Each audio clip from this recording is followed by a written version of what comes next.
now it's time to start writing some game code. So we are going to remove this asteroid from the stage. I'm going to right click and say delete. Now let's control click and create an empty object. Let's call this one scripts. I like to put it in all caps so I can find it easy. Okay, and we are going to need to make a new script. And so let's go into our scripts folder. Let's control click and say create a C# script. And we're going to say Asteroid Game Script. Okay? I use camel case to capitalize the A, G, and the S. Asteroid Game Script. Okay, now, so I am going to, it needs to do its little compiling thing here. So let's take this game object here, the scripts game object, and let's drag this script onto it. So now we have, this will be live in our game. And I'm going to start editing this code. So what I want to do is, in this code, I want to pull from the prefabs folder asteroids and place them into the game. And I want to do it like every second or 2 seconds, whatever we want to do. Okay, so let's go ahead and create a public game object field. And we'll call this, we'll call it asteroid. Okay, asteroid. Okay, and then when you save this code, let's take a look. And you will see that it will create a public field right here for asteroid. Okay, great. So now what we're going to do is just go to our prefabs folder, make sure we have the script selected, and drag the asteroid into that field. Okay, so we have the asteroid in there. So now we're going to tell the code to put one on the stage. So let's do that. Let's. So what I want to show you though is, let me see, where did I get my my script here? I'm using the Unity documentation to look for some stuff. So you could see that they did that here. They made a create a game object prefab. I had a student ask me, why are you showing me this stuff and not just give us the code? Well, I want to show you how to learn how to get the code. Okay, so Unity documentation is a great place for it. So we could take this right here, this instantiate. Now they wrote the word prefab, we wrote asteroid, and we are going to set it in a location. So let's copy this, and right at the start we're going to put one on the stage. Okay, so let's go instantiate. Prefab doesn't exist, so we're going to have to change that to asteroid to match our code here. And we're saying new vector 3, we're going to change this to 0, 0, 0. It's just going to put it right in the middle of the scene. Okay, so let's hit save, and right at the start of the game it's going to put an asteroid there. Okay, so let's see, push play. It's going to pull one of these and place it on stage, and there it is. Very cool, right? So let's instead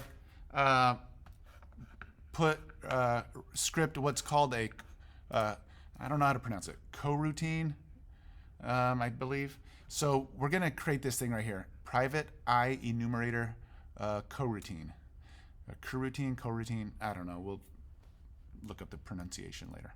So I'm going to copy this. And what this does is, this is a routine that will just keep going and going and going. And in this right here, you could see that it will be running this. In the documentation here, it says every 2 seconds it's going to perform this print. And we're going to change this. But I'm going to copy that.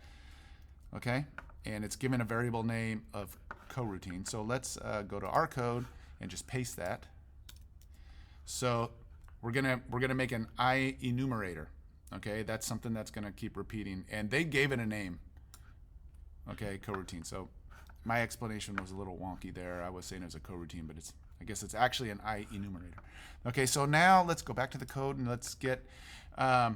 We're gonna create a function here. And let me copy all this and paste it in. Okay, and we'll say I enumerate, and I'm going to change this name and say spawn asteroid to make it make sense for our game. Spawn asteroid. Okay, and then we're just going to take this right here, copy this. I'm going to just move that from here into here. Okay, and I'm going to put this like that. So we're going to instantiate. Okay, and then we're going to say, we're going to copy this spawn asteroid, and we're basically going to tell this to happen again. Okay, and the wait time, we don't have wait time yet, do we? Wait, did I wait for seconds? Wait a minute. What did I do wrong? That was wait and print. Wait for seconds. I don't think we need that. I don't think we need any of that. Let's just delete all that, and then we're gonna need to start this right here. We're gonna copy this. Okay, sorry. Let me, doing this on the fly is a little bit, we put it in the start, right? Coroutine, change that to spawn asteroid.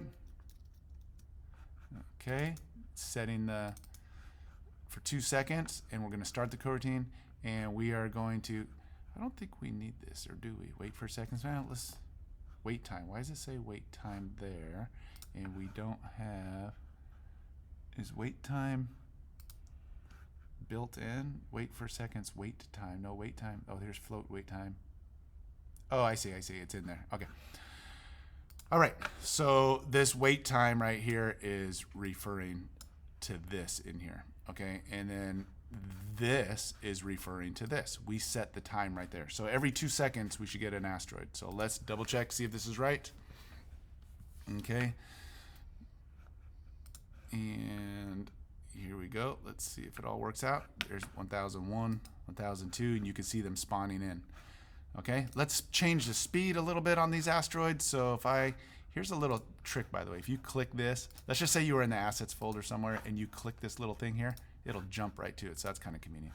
And we could change the speed right here. Let's just change it to 10 so they go by a lot faster.